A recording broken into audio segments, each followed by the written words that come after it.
Yes, yes. Welcome to Conversations of the Heart. It is your boy T.Till. Appreciate you tuning in. Back again, we got a special guest, Mr. Christopher James, aka Mr. C.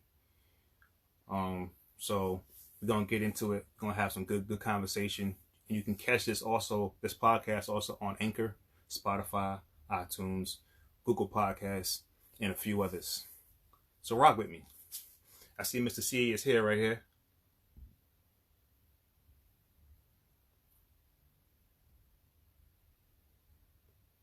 Get my man in here.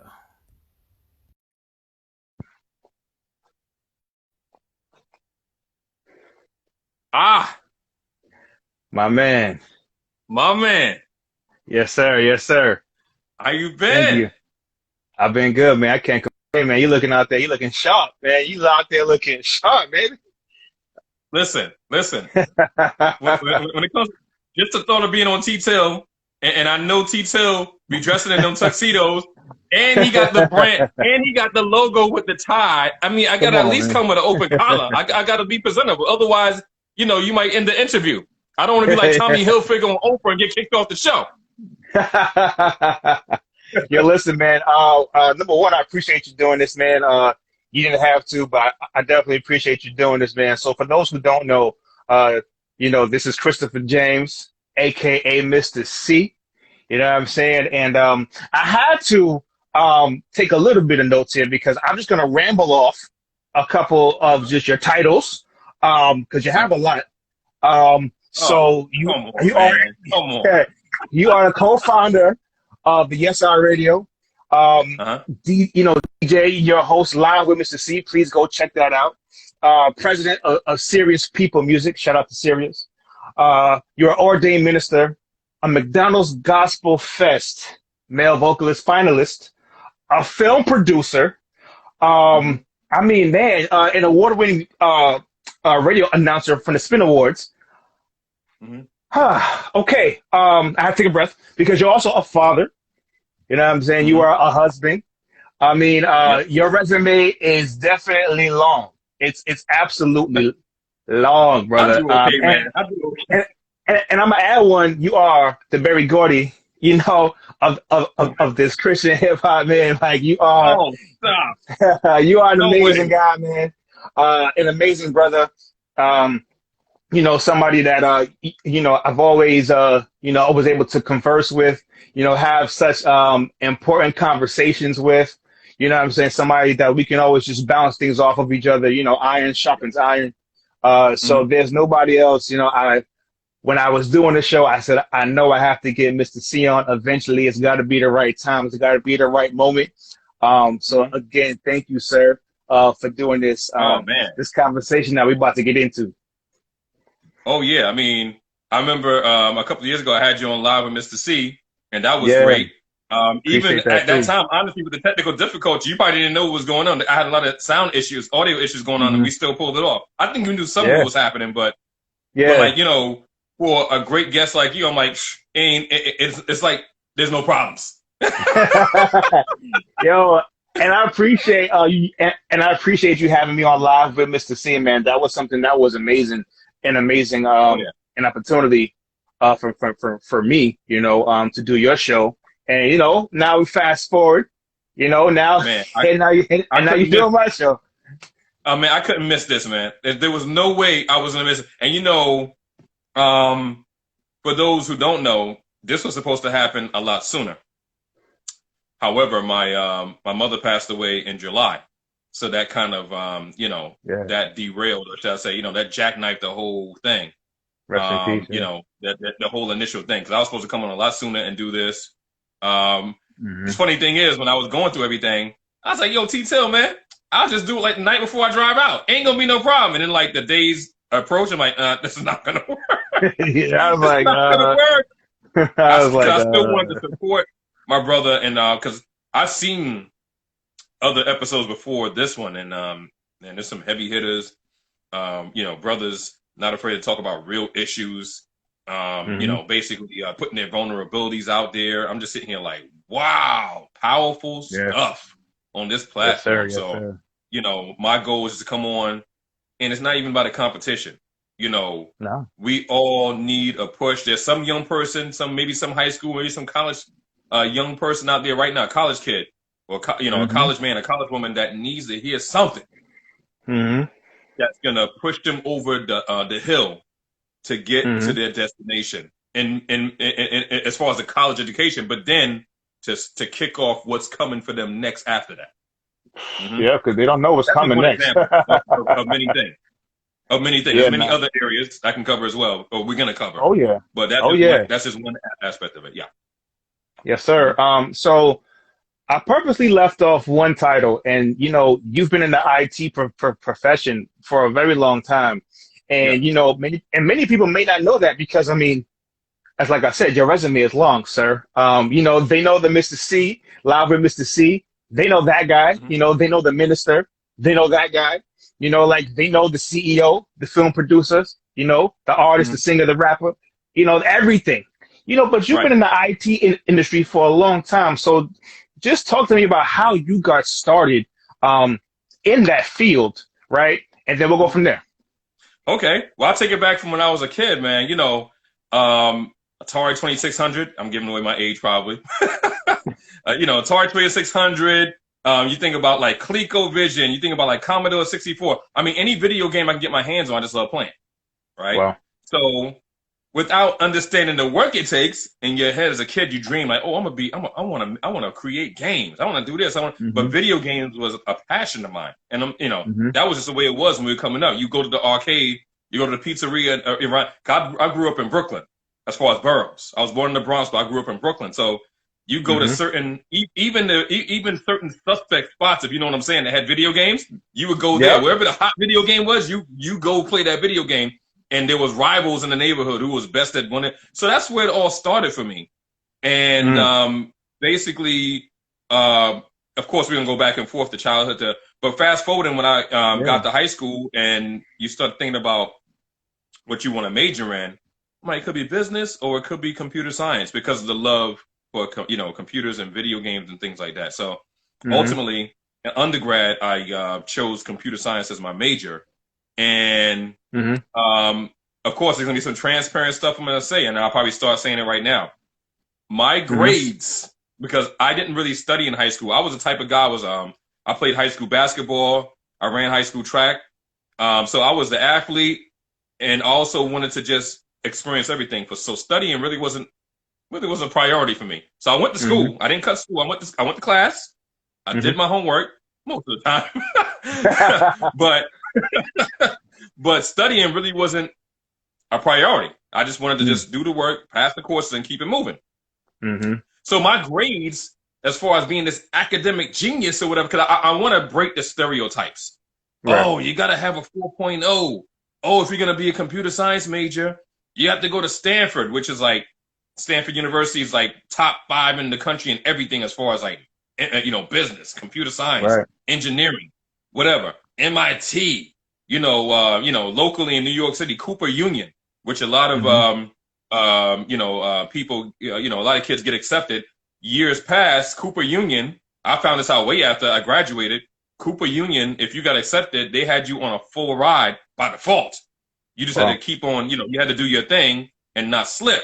But you Right. had a full scholarship. I think they changed it now. Things like because of I guess the economy or whatever. I'm not sure if things hmm changed. But at one point, yeah, you were getting a full ride if you got into Cooper Union, which is like a high-powered engineering school here in New York City.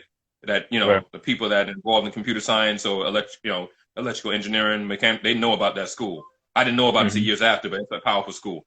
But hmm yeah, I want to break the stereotype because my journey to get into this field is probably not like your average person that had a 4.0, 3.7, 3.8. hmm They did their hmm assignments on time. They knew coding. I mean, I went through it, but it was a struggle for me because my study habits in college wasn't all that great. But hmm my willingness to battle was there. hmm Okay, now going through college, um, I hit a lot of my pitfalls. There's certain courses I actually took twice. I'm just gonna hmm I'm be transparent. A lot of people are like, oh well, if your grades are mediocre, you shouldn't be doing this. You're gonna switch. So that's what I thought. I was gonna switch from computer science to English language studies because I took a Mm-hmm. course called Harlem Renaissance, which is by far one of the greatest courses I ever took in college Right. overall, whether it be, in my major or out, because of the great knowledge I got in authors like Zora Neale Hurston, Claude McKay, just studying the period of the Harlem Renaissance, the 20s, and things that Mm-hmm. went down with Black Mm-hmm. folks and stuff like that. It was just an Yeah. amazing course. So that Mm-hmm. the person who was teaching it, her name was Dr. Hicks. She was a distinguished professor. I went to, by the way, shout out to the Panthers, SUNY College of Old Westbury. She pulled me Mm-hmm. into her office one day and she says, James, your grades in this major could, basically be much better than computer science. Because she saw my transcript. She's like, you might want to get out of computer science. Your grades are not that good. You're struggling. She said, basically, I have contacts in Washington, D.C., in the courts, lawyers, judges. I mean, this woman was heavily connected. And Wow. so the plan B was formulating at the time. Mm. So when the plan was formulated, I said, okay. She says, I can get you some internships in Washington, D.C. with some judges and Mm-hmm. some courts and stuff like that. And then, you can, ultimately go to law school. Man, that sounded so good. I'm like, yeah, man, I can stop this struggling and I can, make a change. Maybe change is good. Mm-hmm. So, boom, plan in motion. I thought that was it. Mm-hmm. So, in the process, my dad was home, and now this is going to shift to the faith base is going to come in just for a second. Yeah. And God began to talk to him about a relative in Brooklyn. He was like, I don't want to be bothered. This is from his end. And so God really got a hold of him, and he was like, okay, God, what you want me to do? So he ended up going into Mm-hmm. Brooklyn and praying for my great aunt at the time. She passed away, I think, was it last summer? But yeah, she had a back issue. So when he gets Mm-hmm. there, he's like, what's going on? She's like, oh my God, my back. He prays for her, Mm-hmm. and her back gets, she basically gets Mm-hmm. healed of her back issue. So she Mm-hmm. was so excited, and she was like, can you come back next week? Didn't say why. So we went to church that next week. This was like, I think this was like winter, fall going to 94. Yeah, Mm-hmm. like around December 94 going into like January 95. So we get there, and there was a bunch of people waiting. So my dad and like, what's going on? They're like, we were waiting. They told my father, we were waiting for you to pray. So he goes, he prays for everybody, what have you. And lo and behold, there was a cousin of mine that I heard so much about, and I could tell it was him because he looked exactly like my brother. Like his whole face, like his eyes, nose, and mouth was like it's like somebody did like a digital print of my brother's face on this guy. But the guy Yeah. was stockier. He had gray hair. He had a full hair of hair. And he had gray hair, but I knew that was my cousin. I get introduced to this guy, and he starts asking me questions. Like, he said, what you into? I said, well, I was a computer science major, but I changed to English language studies. So I'm going somewhere with this. Yeah. Yeah. He was like, what you do that for? And I'm like, because my grades weren't that great. I'm struggling. He goes, you need to go back to computer science. I'm like, this guy's crazy. This guy is crazy. If he saw my grades, he would change his mind. He said, no. Mm-hmm. He said, so we had a conversation. And what he said was, if you get a degree in computer science or, like a technical discipline, he said, your earning potential with a bachelor's degree is going to be much greater Mm-hmm. than getting whatever, English language studies, nothing against the majors, comparative Right. humanities, psychology. Because I've seen the Right. horror stories. I've seen people Oh, yeah. I've seen people have like a 3.8 GPA in psychology, and their first job out of school, they're getting like, at the time, $10 an hour. Yeah. No joke. Yep. I've seen Yep. it up close and personal. Matter of Me fact, I too. know a girl who was a computer science major. She switched to psychology. She got her degree. I met up with her maybe like a couple years after she graduated. I was still at Old Westbury. I saw her. She was like, I got this job. I hate it. I think she was working with special needs people, and she was getting paid like $10 an hour. In the process, I think she had went to Catherine Gibbs. She Right. got like this help desk certificate, and then she got a job at St. John's, and her whole career and her whole life turned around. Got Mm-hmm. to IT, and she was doing so much better. Mm-hmm. So for me, my cousin was like, "You're gonna go back to computer science." Yeah. And my father's looking at me like, because he was trying to tell me the same thing. But I'm like, oh, I got this other plan B. And my Yeah. father's Yeah. looking at me. I'm like, all right, Dad, all right.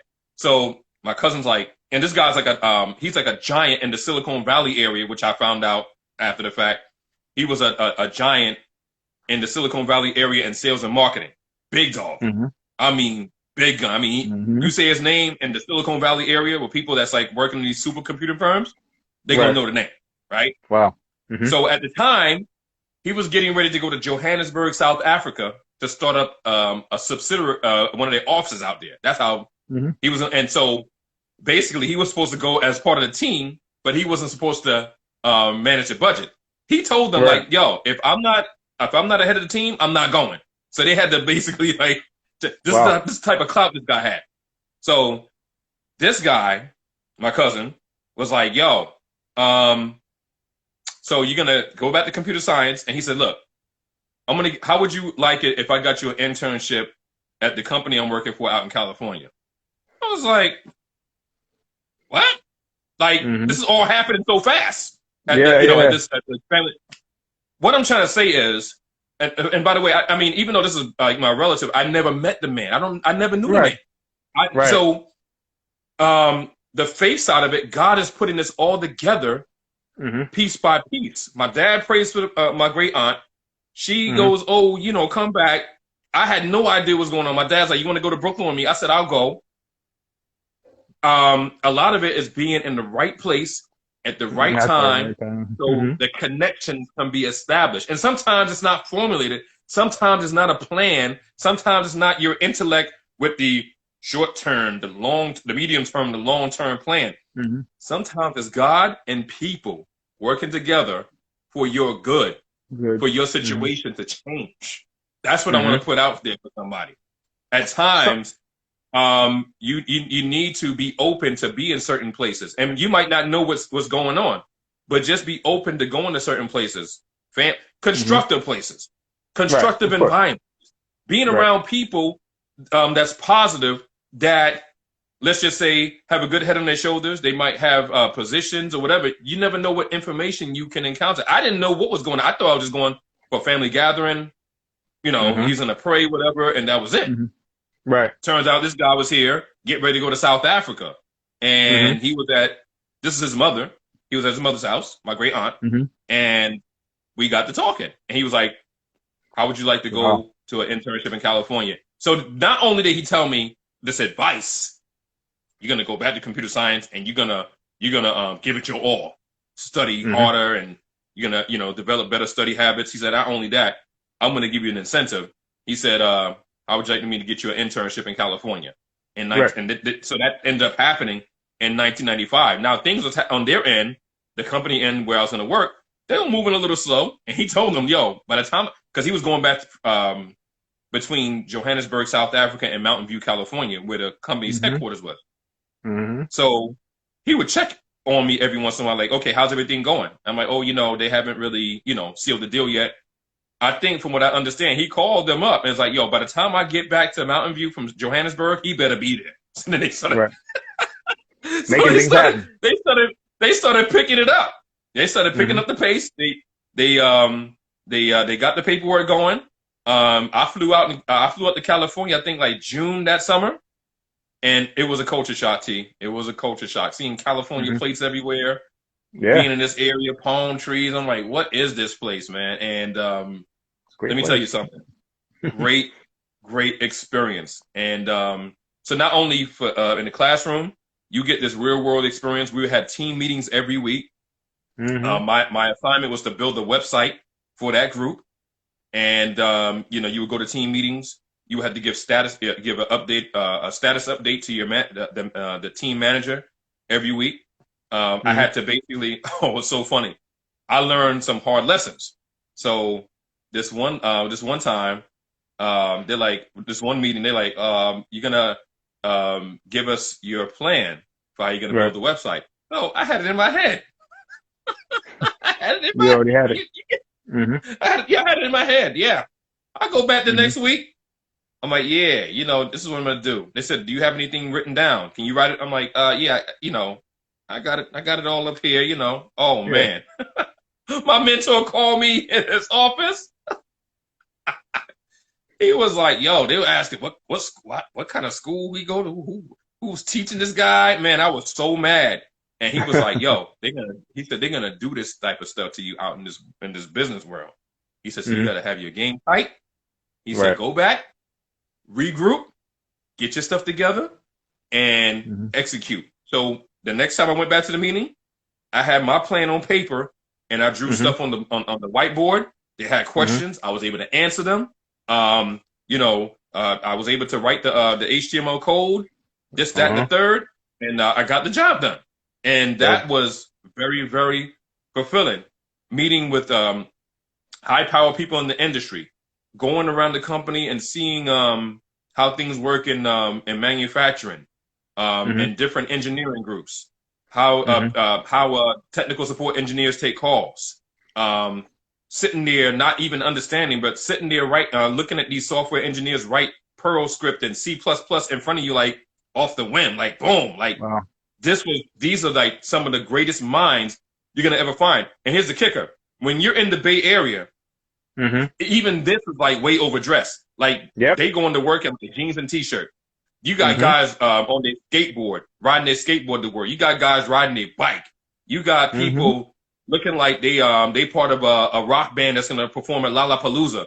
You know what I'm Mm-hmm. saying? These are the kind of people that's in the boardroom. They're directors, they're vice presidents, they're standing in front of the room Yes. doing, and these are highly intelligent people, mind you. Mm-hmm. Okay? But the times I put on like a shirt and tie, they're like, what you doing? You going to an interview? They made me feel very uncomfortable being in business attire because that was not the culture in that company, much less the San Francisco Bay Area. You could be It's sitting different next out to a there. multimillionaire who looks like a bum, but Mm-hmm. that's just the way it was. You Mm-hmm. see? So there was a lot of things I got exposed to out there. In black culture, in the black realm, they would have what you call First Fridays every month at like different Mm-hmm. nightclubs, networking and doing Yeah. different things. I met with interns from NASA. I met with interns from Hewlett Packard, from Sun, from Apple. I mean, Mm-hmm. the minds you meet. I interned with people from the University of Maryland, from Stanford, Mm-hmm. from one guy I worked with. He went to UC Santa Clara. These are all like high level schools, and Right. people that a friend of mine went to the University of Maryland, Baltimore County, which is like they have a powerful computer science program. Another guy I met from St. Louis. He was a graduate school intern. He was going for his Mm-hmm. MBA at the time. I think he went to the University of Missouri. In undergrad, he was an electrical engineer. He got his Mm-hmm. electrical engineering degree, and he was going for his MBA. So these are the Right. kind of minds I was constantly around. So even when we Right. was having fun, fine. These are the kind of people I was hanging around on a regular basis. So you know that did for me? It What? leveled me up. So when I Mm-hmm. came back to school, my mind was different. Even though, sure, I still was struggling in computer science when I went back. When I went back to take certain courses I took twice, the second Mm-hmm. time I was ready, knocked it out. So Right. whatever struggles I had, it didn't hold me back. I just came Right. back more stronger, more Mm-hmm. powerful. I understood certain things. I got between God, encouraging my father, and hanging around the right minds, get to Right. understanding the expectations of the teachers, and I was able to knock those things out. I'll give you a funny Mm-hmm. story. I was taking this class called artificial intelligence, right? Mm-hmm. So basically, it's conceptually, it's a class that teaches you how robotics work on the back end. Right. But there's no computer programming, and there's nothing that you would do in front of a computer. It was all on paper. Everything is Right. theory, and you had to understand how things work on paper, how things, how algorithms process. Right. I got murdered in that class the first time. I got screwed, right? Mm-hmm. So next time around, there was certain algorithms that were big on points. Mm-hmm. And I got to practicing those algorithms on paper and got to Mm-hmm. understand. So go back next semester and I start knocking it out.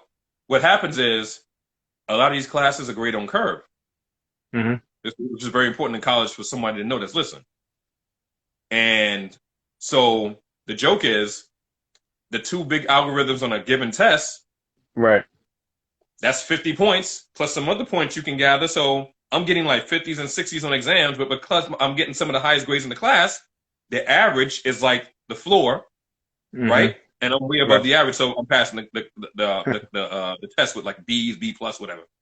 Right. So then I offered my time to volunteer to tutor in these concepts that people Right. need to know, right? Mm-hmm. And I'm in. So picture me. I failed this course the first time. Now the next Right. time I'm doing better, but these people don't understand this, and I'm tutoring in that same classroom. Like when the professors go home for the night, there'd be certain times I would go, I'm writing the algorithms on the board, and I'm explaining it to them, and I'm breaking it down. And so people ask me like, "What'd you get the last time?" Told them, "Failed the Mm-hmm. class." Why should we listen to you? I said, because if you Wow. listen to me, you're going to pass the class. If you don't, Right. you're going to fail the class like I did the first time. What some of these people do, give me the hand, whatever. I'm like, and then so there's a handful of people that listen to me that end up passing the class. Mm-hmm. You see? But basically, what I want people to know is that computer science is not just programming. Mm-hmm. There's programming, there's data structures. I'm just throwing this out there. There's Mm-hmm. artificial intelligence, which is like robotics and stuff like that.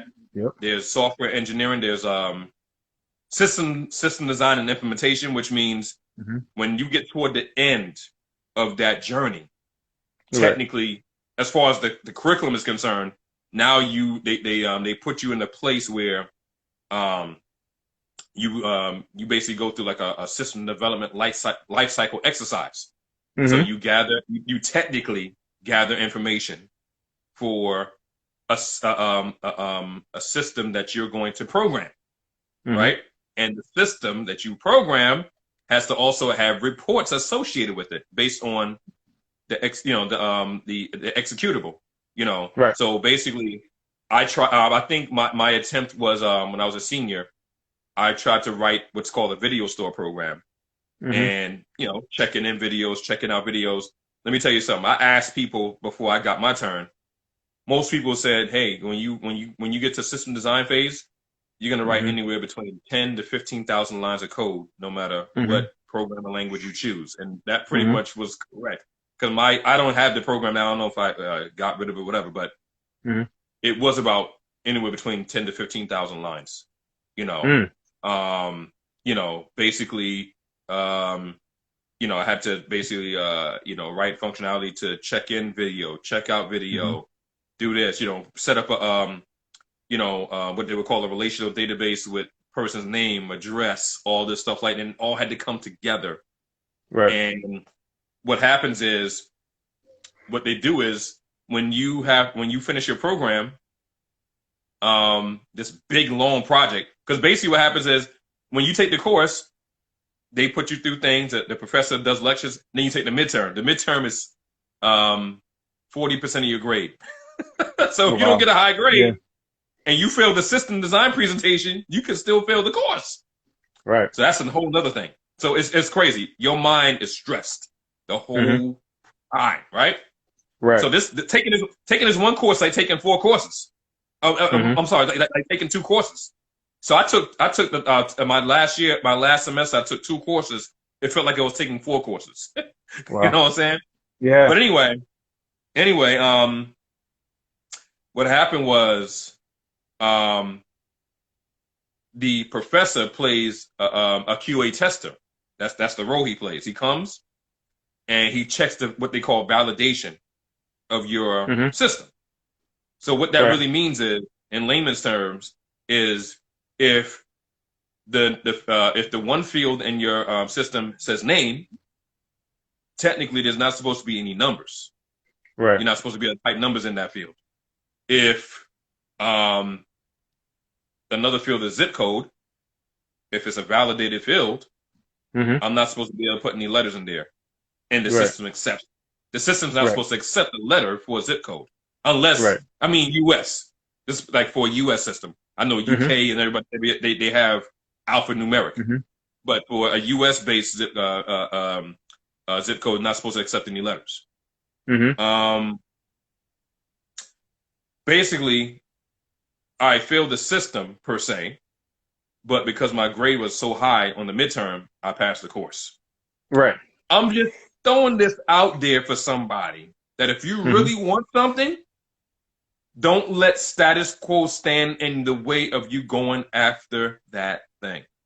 Don't let people say, oh, well, Mm-hmm. if you don't have a 4.0, you shouldn't be going down that field. Or if you don't have 20 years experience, you shouldn't be going down that road. Right. I am living proof Mm-hmm. that you can accomplish a lot of things Mm-hmm. without quote unquote experience. Take it from me. Right. I know. I'm sitting here as a living witness with God Mm-hmm. on your side, with God on your side, with friends that care like T, with family that supports you, with the right encounter, you can still go places. It doesn't matter what your grades look like. It don't matter what your Mm-hmm. skin color look like. It don't matter what your boss say, what your professor say, what nobody say. If you Mm-hmm. have a mind to zero in on a goal, Mm-hmm. I am telling you, it is not impossible. Especially with God. There's nothing impossible with God, by the way. I'm Mm-hmm. going to say that right now. But I'm going to say this. It is not impossible. I'm here to tell you that as a living witness. I mean, you So, heard Terrence tell you some of my titles, and that's why that's important. mhm. Some of the titles. So transitioning. So earlier when we first spoke, one thing that was important is when you said that, once your mom died, right, you know, we couldn't do the show, right? Right. And then after that, I think even we spoke on the side offline, and you said that, you know what, I had to just kind of take a break, right, from just different things, right, from live with Mr. C and all, and all the good things that you were doing. So especially for us as black men and as black people, like how important is it for your mental health and for our emotional wellness to learn when to know to say, you know what, enough is enough, and take some time for you. Well, your body tells you. Your body Oh, I will know. tell you. You Mm-hmm. ain't doing nothing, Jack. Now, mess. But Yep. seriously, It sometime does. um, last year, I mean, truthfully, being transparent, I've Yeah. had issues with high blood sugar, right? Mm-hmm. Mm-hmm. So I tried to fight it naturally by doing intermittent fasting. That Oh, yeah, backfired. yeah. Yeah, because I lost a lot of weight and my Yeah. energy level began to suffer. Okay. Mm-hmm. And I just see sitting there like, my wife be like, you need to go to the doctor. She was getting mad, like, and confident. Like, she be arguing with me. And I'm just like, yeah, whatever. You know what I'm saying? Serious, get But thank serious. God for her because, I listened to her. Mm-hmm. I said, my things wasn't working. The stuff I was trying wasn't working. I went to the doctor, got some good Mm-hmm. consultation, got on the necessary medication, and with the help of God and me following the regimen, things began to change. My energy level began to came back. My certain levels in my blood work began to get back to normal. Mm-hmm. Sugar levels definitely improved. Mm-hmm. Um, in a good way, dramatically and quickly. Right. And I notice. I know sometimes we as brothers are kind of hard headed. I mean, I'm one of those guys. I don't like doctors, man. Nah, son. Nah, son. Ah. Everything began to come back, and then recently I started going. I don't talk about a whole bunch of stuff, but recently I started going back to Right. the gym, and all Mm-hmm. that stuff matters. Especially, honestly, as far as as far as I'm concerned, when you Mm-hmm. get over 30, 35, every Mm-hmm. good thing you do matters that much more. Mm-hmm. That much more. And Mm-hmm. my body was basically telling me, like my mind be like, yo, I want to do live Mississippi tonight. And then like Mm-hmm. uh, yo, Mm-hmm. I want to do all this. I want to do stuff around the house. Yeah, okay. You know, I think I think like I think one sign that was like kind of telling. One day I'm Mm-hmm. like, yeah, man, I'm gonna get up. And this is when we started working at home at the height of the pandemic. And I'm not saying it was Mm-hmm. Corona. I'm here at home. Mm-hmm. Yeah, man. I'm gonna get up. I'm gonna take care of my family. I'm gonna cook breakfast. I'm gonna wash the dishes. I'm gonna do all that stuff. I stood up at the sink. I'm washing dishes. I couldn't even stand at the sink for 5 minutes. My wife would tell you. And next thing you know, I wash a couple of dishes, go sit down. That's when you know you need to take a break and Mm-hmm. kind of gather yourself. So I was doing Mm-hmm. shows and stuff, and then like it could be like 3 weeks I wasn't doing nothing. You know what I'm saying? Yep. And so what I'm trying to say is your body speaks loudly, and it's just up to us to listen. I had to learn that the hard Right. way. It Mm-hmm. was easy but hard. You know what I'm saying? Right. Now my wife's Mm-hmm. gonna be like, nah, he didn't listen. But yeah, your body speaks loudly, and we have to listen to our bodies, especially Mm-hmm. when you feel that energy shift for the Mm-hmm. worst. Sit down. Right. Sit down. I mean, even way before, years ago, when I was working at my job, and I know there's a lot to cover, but Mm-hmm. I was working at my job, and it was this after college in IT, whatever. I was working at AMC Networks. Great place to work. I was there for 8.5 years, and Mm-hmm. I was part of their application support staff. One day, I just woke out of the bed, and I just felt my mind racing. I can't Mm-hmm. explain it. I felt my mind racing 1,000 miles a second. You know what I Mm-hmm. did?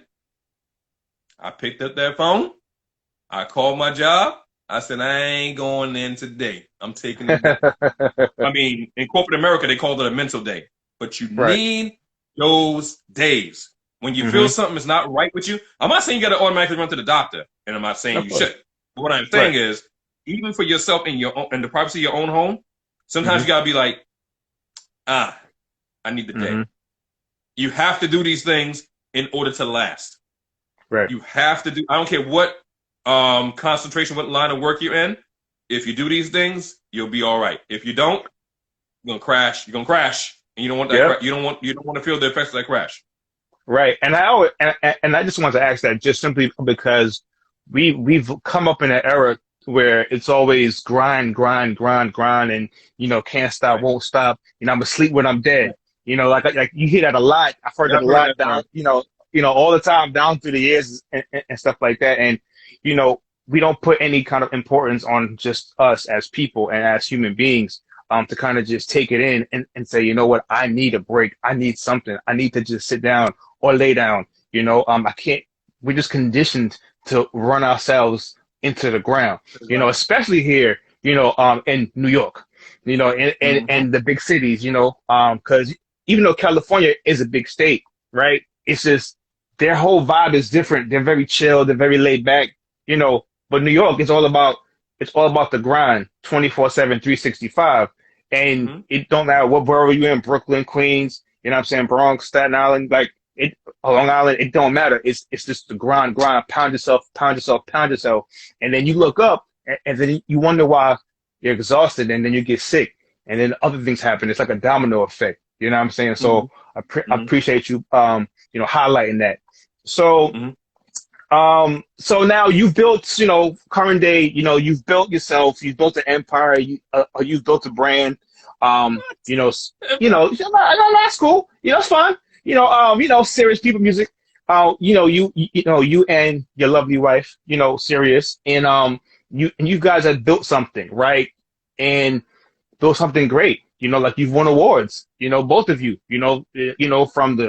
From from the biography, to the music, the albums. I mean, to the radio, right? It's endless, right? Just the kind of accolades that you guys have accumulated. But from your perspective, how important really is building family legacy from your perspective? Oh, it's so important. We have a 12-year-old son, and Yes, yes. there's legacy is not just a one aspect thing. Mm-hmm. Um, Spiritual legacy is important. We, Mm-hmm. we we teach them that you put God first in the home. Mm-hmm. That's the most important thing. Financial legacy is important. If you can leave something behind for your kids or set something up to Right. leave something behind, Right. that's important as well. That's very Mm-hmm. important. We talk Mm-hmm. about those things, as often as we possibly can when it's necessary. Mm-hmm. Mm-hmm. We talk about the fundamentals of what it takes to be successful to our son. Right. A matter of fact, one time we were sitting down talking, and Sirius had him look up things about the habits of a multi billionaire or a wealthy Mm-hmm. person. Right. That's good. And Mm-hmm. he began to read it off. And one of Mm-hmm. them was, they get up early. so, so when he read Oh that man. one, I was like, can you read that again?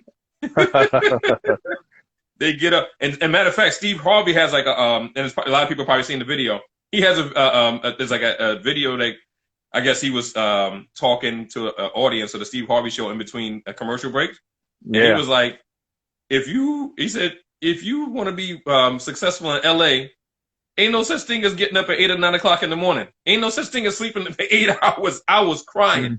He said, you got to Mm-hmm. get, I can't say everything he was saying, but Yeah. you Yeah. got to get your butt up in the Yeah. morning. You can't get Yeah. up at Yeah. 9 o'clock. He said, by the time you get up, he said, all the movers and shakers in this country that make decisions on your behalf, it's too late. They done made the decisions already. He said, you got to get Right. up in the morning. I was like, Mm-hmm. wow, crazy. Mm-hmm. So yeah, Mm-hmm. when you're building something, like for example, when we started the Yes Hour, it wasn't a station yet; it was just a show. And Yep. my wife started doing a show with a brother by the name of Lenny Moore, aka Mr. L, the Hood's producer, based in Brooklyn, New York. Mm-hmm. They started doing the show, and sometimes she would be looking over audio clips, and sometimes she would have issues with like losing audio clips within the suites that you're trying to edit in. I was getting up a lot of times 3 o'clock in the morning to troubleshoot, Mm-hmm. to look into things, Mm-hmm. to edit, things like that. Late night. I know a lot of times when you Mm-hmm. get established, that don't happen. But when you building something, oh yeah, It does. sleepless night Mm-hmm. ain't the word. Or even Mm-hmm. if you're sleeping, you got to get up in the middle of the night Yeah. to basically improve your skills, to do certain things, and you spend It's your hours doing baby. it and stuff like that. It's your Huh? baby. You do the same thing. I say that's your baby, right? Because Yep. you're building it from you're building it from something that's so small, and until Yep. it can manage on its own, right? It's Right. the same type Right. of concept, so there's gonna be sleepless nights.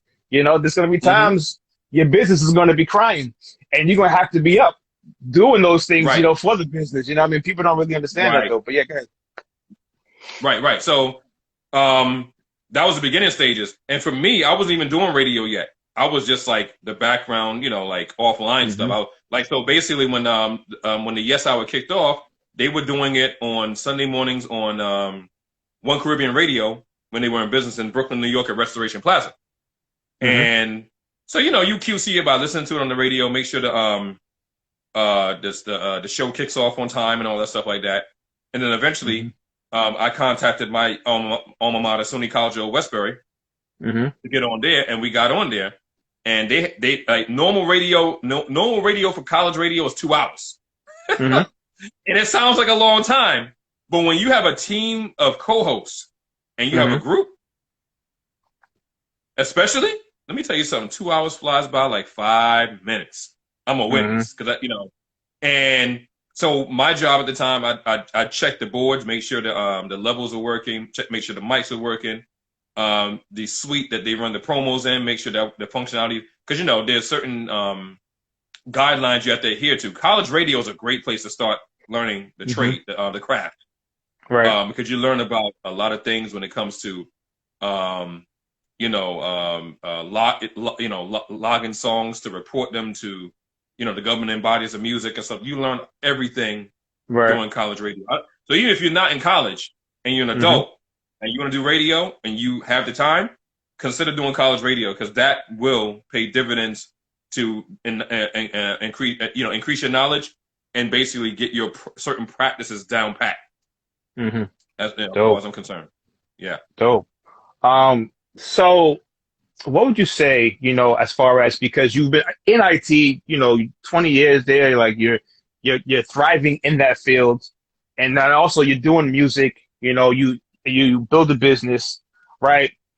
So what would you say, like, how important is it to operate in your purpose? Because it seems like everything that you're doing in your life is geared towards your purpose, and that's family, that's business, right? Like your business, it seems like that's something that you're passionate about, right? And so, Yeah. That's like, the passion. right? So, how would you say, like, what would you say to somebody who's saying, you know what, I don't really know what my passion is, I don't know what my purpose is, you know what I'm saying? So, how would you, like, what would you tell somebody on how to operate and your purpose and passion? Okay. The first most important purpose, and this is and I know that not everybody that's listening is Christian, but I have to go by, my Christian foundation.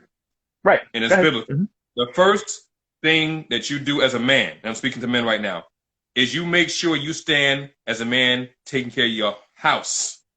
Because even in the Word of God, we look at preachers, but preachers are held to a high level of accountability. Because the Bible says, if you can't run your house, you shouldn't even be preaching the gospel or leading a church.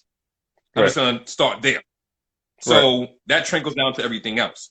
If you can't run your house as a man, then forget about chasing your passion, what you love to do. Your house needs to be running first like a well-oiled machine. You need to be paying your bills. You need to be making money. You need to be making sure that your children are in check. Maybe that they're doing their homework. Maybe that everything else. Their behavior. You need to be basically how can I say, grooming that as well. Everything that's concerning your house, that needs to be running like a well-oiled machine. And then once that's running like a well-oiled machine, then you can consider your passion, what you love to do, anything else, a hobby or something, your passion, and your other purposes. But your household absolutely must come first. God, house, the passion. That's how I'm gonna put that in. So that's from a married man's perspective, right? But what if somebody's 20, 23, 24, 25? They don't, no kids, no wife, but they're trying to build, right? Like where excuse me, like where would you tell them to start?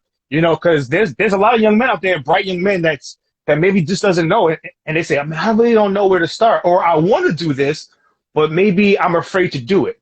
Like what would you say to somebody like that? Okay, so somebody that's single, Yeah. I'm going to start with the foundation again. What's your passion and what you want to do in life as far as, honestly, because we all have to live. So first of all, what do you love to do? If you're in college and you don't have to work, let's just say your parents are paying your tuition, then I think that's probably one of an exception where you can say, okay, you know what? I don't have to worry about work study. I just worry about going to school. I think that's the best scenario for passions to start churning and start being developed. Then you can say, okay, what do I love to do? Do I love computers? Do I love music? And then you find out what you love, and then you get with people, honestly, who know more than you in that area, and then they can start mentoring you and lifting you up. Remember, I just said it before. I wasn't always doing radio. My wife is the one who's educated in TV and radio. She went to Brooklyn College, got a TV radio degree, undergrad, and then she went to Columbia. She doesn't talk about it, but I'm going to say it. She went to Columbia University's J School, they call it, graduate school of journalism, and she got her master's in, she got the MSJ, and she's been in media for, I think like 2 decades.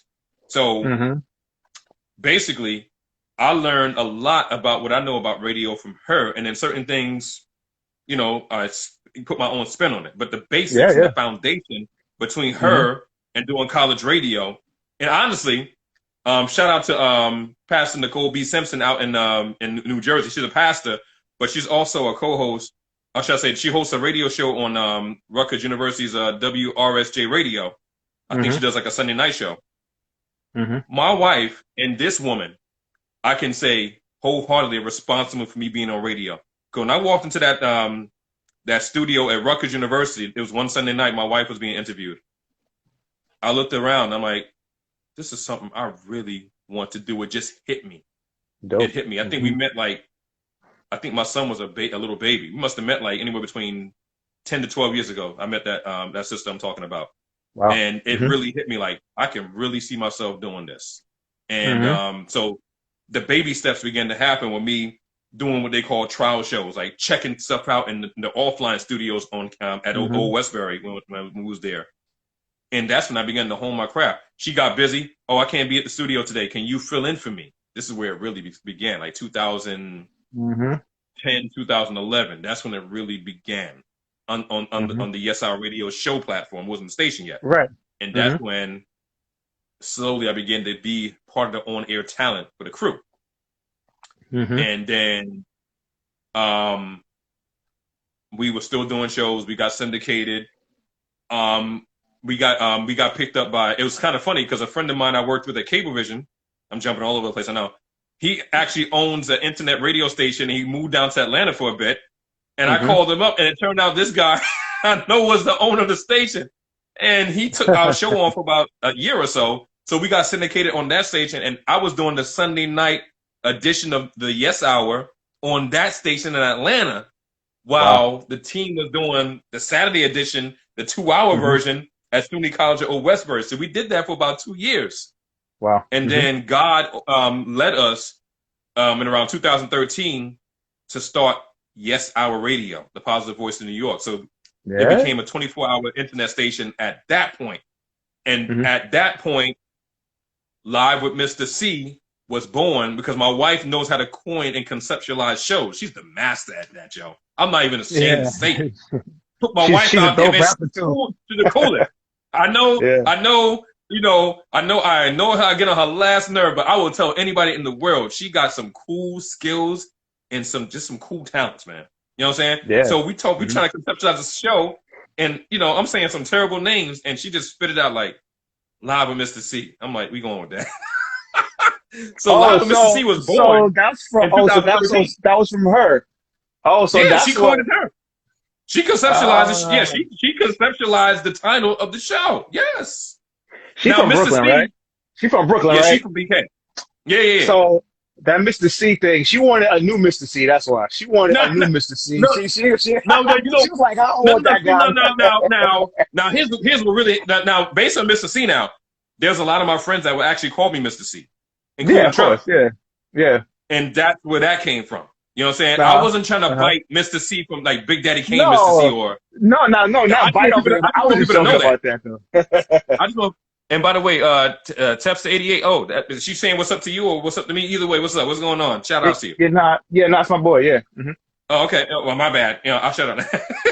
Yeah. But yeah, yeah. So Mr. C was something that even a lot of people call me CJ C, Hmm. Mr. C, and so that part that's where that came from. Hmm. So Yeah, yeah, yeah. some people are like, oh yeah, you trying to bite on Mr. C? Like, nah. Much respect to him. Yeah, And yeah, we yeah. don't even spell our tags the same. He spells it I know. Mr. Mistercee. I don't spell my Yeah. name that way. No, Yeah, I know. so Nah, yeah. I just was joking because I know she's from Brooklyn and so is Mr. C. So I just was joking about that. Oh man. Uh-huh. Nah, man, but that's a dope story. I didn't even know that she coined the term, like, live with Mr. C. I mean, that's super Yeah. dope. Shout out to Sirius. She's a dope rapper too. Yep. Dope artist and has a dope platform of her own. You gotta check her out though. A serious voice. Um, Oh yeah. so Oh yeah. and So her and, and her SoSerious.net. single. Check our site out. Yeah, yeah. SoSerious.net. Yeah. And her incredible single that's out too. That's so important to the culture.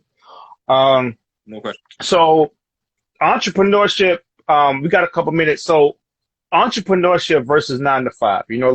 People kind of make it like a one versus the other type of thing, right? Instead of having both, right? Because you can have both. But Yes, you but can. normally the 9 to 5ers are like against entrepreneurship, and then the entrepreneurship is like you shouldn't have a 9 to 5. You should build your own. But it's like people like you and myself, like we're doing both, and you've been doing it longer than me, and you've been successful at creating like your brands, building your brand, as well as being in the IT field for 20 something years. Um, so when it comes to this thing about entrepreneurship versus 9 to 5, man, what's your thoughts on that? I'm in agreement with you 100%. I believe you can have both. And I think Yeah. people get entrepreneurship mixed up. Or Hmm. I wouldn't say mixed up. They misunderstand the word entrepreneurship. They're thinking, well, in order to be an entrepreneur, I got to be making millions of dollars or hundreds of thousands or Don't. thousands, and that's a fallacy. Hmm. Being an entrepreneur means you have the spirit of doing business. You have the spirit Yeah. of going out there and creating opportunities outside of the 9 to 5 while you're Hmm. not on the clock. Once you get off Right. the clock, you become that business person. You become that, Hmm. consultant, because you can do the consultation gigs and stuff from 5 o'clock till 4 o'clock in the morning before Right. you go to work the next day. Um, Facts. but yeah, it's extremely possible to have both, and it's important to have both because truthfully, but obviously, what a lot of the big time business people ain't gonna tell you is there's benefits of tax breaks, Of and course. even if Yes. you are still working, you can still benefit from the tax breaks of having a business, Very true. even if you're not doing it full time. So Hmm. I would say it might even be better in a lot of cases to have both instead of just trying to do Yeah. one or the other. Yeah. And also and then you can actually fund your business. Now, of course, pay your bills, but you can actually fund There you your go. business instead of just trying to do everything from scratch, which is hard to do. And some people do it and, God bless them, but, it's just more so like, yo, if I can dump money that I'm earning into my own, that kind of feels good to me. Paying your bills is one thing, but when you're paying yourself to invest in you, I mean, what better feeling is there, than that? Um, Yep. and sometimes, that's really working smarter, and not Hmm. harder. Exactly. And there's nothing wrong with building from scratch, but it's actually the same thing. When you think about it, if you have a 9 to 5 or you don't, you're still building your business from the ground up. And Exactly. the last thing I'll say about that is, truthfully, if you're looking to start a business, a LLC, or whatever the case is, it's not expensive. Nope. You don't need a millions of dollars. If you could sacrifice one vacation, you can start your LLC. Or if you don't go on vacation, and if you're eating fast food every day in Manhattan, or you're getting lunches, you're buying your lunches, if you sacrifice a couple months, just you maybe just cooking at home, you can open your LLC. You I know what I'm promise saying? you, Like, like you telling nothing but the truth. It depends on the yeah, state. Now, of certain course. states you might, you say, okay, you know what? I have to sacrifice a couple of dinners and movies for the month. Hmm. A Yep. couple of it depends on another state might be like, hey, you know what? Dang, I might have to sacrifice a getaway weekend. But you can do it. Yeah. That's You what can I'm do it. saying. You can do it if you want to. And let's just say at the bare minimum, you say, hey, look, I can't afford an LLC. Let's just say you can do a DBA. Go to your local court, go to the local town court, and get your certificate. It'll cost you maybe $100, maybe $100. It might be even less. So you can start somewhere until you want to get to your LLC or whatever type of business that you want to open up. Um, But listen, man, we only have a couple minutes, literally a couple minutes left. One, I just want to thank you again for spreading this knowledge out here for the people, for my audience and your audience, for opening up a different side of you that people maybe not they don't know. I Pleasure's all definitely mine. appreciate I definitely appreciate it. So if you want, tell people where they can find you, what's next for you, when is your show, where they can tune in, and go from there. Oh wow. Just follow me right here on Instagram, MRC_live, also Twitter. Hmm. I have definitely a few platforms I'm on around the country as far as internet radio. I'm on Hmm. Yes Our Radio. I'm pretty much on there daily, probably like 10 o'clock in the morning. The newest platform I'm on right now is called 520 Collective. Hmm. They're based in Missouri. I'm on their internet radio station Sunday afternoons at 2. Hmm. And like I said, I'm on a number of different stations, but I just wanted to mention those couple. I believe in Texas, I'm on Centertainment Radio in Dallas. I believe Hmm. Fridays at 4 p.m. Central, 5 p.m. Eastern. Hmm. So just to mention a couple.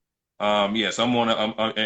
And of course, shout out to the Spin Awards. I was radio announcer of the year in 2017. Hmm. So it took me 5 years Yep. to win my first award. That's another thing I want to Hmm. say. Stay the course because it might take time, but great things will happen. When Wow. you stay the course. I mean, and on that note, I mean, there's really nothing else to say, man. Listen, thank you. I appreciate you, brother, always, man. Thank you again for doing this. You didn't have to, man. We honor you, man. Definitely, man. Today and forever, man. Thank you, bro. Oh, the pleasure's all mine. Pleasure. I wouldn't do it for anybody else, man. Yo, appreciate you, man. Listen, we'll talk soon, all right, bro? All Absolutely. right, man. Always. Peace. All right. All right, y'all. I am out. Thank you for tuning in. Conversations of the Heart. Don't forget to go vote. Man, I appreciate y'all. Thank y'all for tuning in. I'll see y'all next time, next week. Peace.